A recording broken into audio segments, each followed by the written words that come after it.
Il y a encore un Afro-Américain qui a été tué par la police à Minneapolis, là où est décédé George Floyd. Après ça, qu'est-ce qui s'est passé à ton avis?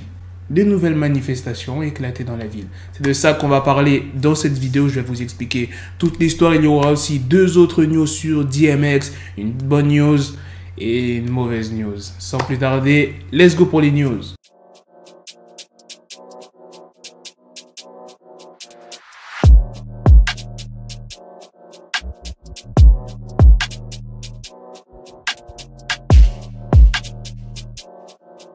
L'Afro-Américain qui a été tué s'appelle Daunte Wright. Il avait 20 ans et il est décédé le dimanche 11 avril. Maintenant, je vais vous expliquer comment ça se fait, ça a dégénéré avec la police. Daunte Wright était dans son véhicule avec sa petite amie. Les policiers l'ont contrôlé parce que sa plaque d'immatriculation était expirée et il y avait, bon ça c'est pas sûr, un désodorisant à son rétroviseur intérieur. Il faut savoir qu'il y a une loi de l'état du Minnesota qui interdit de suspendre au rétroviseur de son véhicule tout objet susceptible d'empêcher la visibilité du conducteur. Et lors du contrôle, les policiers vont se rendre compte qu'il faisait l'objet d'un mandat d'arrêt pour des faits mineurs. Donc les policiers tentent de l'interpeller en l'obligeant à sortir de son véhicule, ce qu'il va accepter, et tout d'un coup, il s'est débattu et il a tenté de fuir.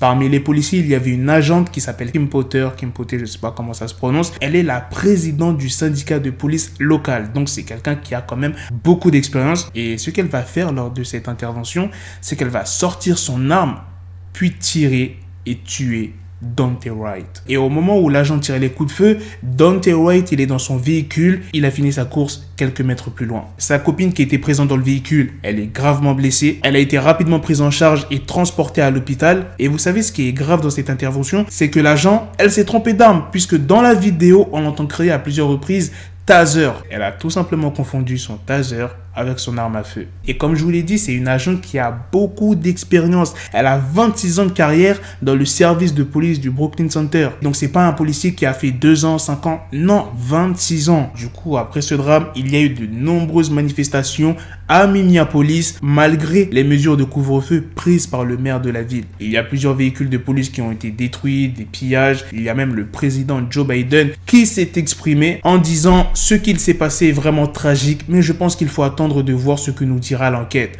En attendant, je veux le redire clairement, il n'y a absolument aucune justification, aucune au pillage. » Beaucoup de personnes ont réagi sur les réseaux sociaux et même dans le monde du sport. Il y a les basketteurs des Minnesota Wolves et des Brooklyn Nets qui ont décidé de ne pas jouer lors de cette fameuse nuit. D'autres joueurs ont rendu des hommages. Daunte Wright avait un petit garçon de 2 ans. Il y a une pétition qui a été ouverte afin de récolter des fonds dans le but d'aider sa famille. Il y a plusieurs médias américains qui ont partagé des vidéos de la maman qui expliquaient qu'elle était en ligne avec lui. Imaginez dans quel état elle a dû être. Moi, je pense, les gars, faut oublier l'idée d'aller vivre aux États-Unis. Parce que récemment, le nombre de décès qu'il y a eu, c'est incroyable. Je vais vous dire la liste. En moins de 2 semaines, les policiers ont abattu Adam Toledo, qui avait 13 ans, Anthony Alvarez, qui avait 22 ans à Chicago, I Remember C-Cap, qui avait 16 ans à Honolulu, et maintenant, Daunte Wright à Brooklyn Center. Et ça, c'est seulement les décès causés par des policiers. Alors imaginez,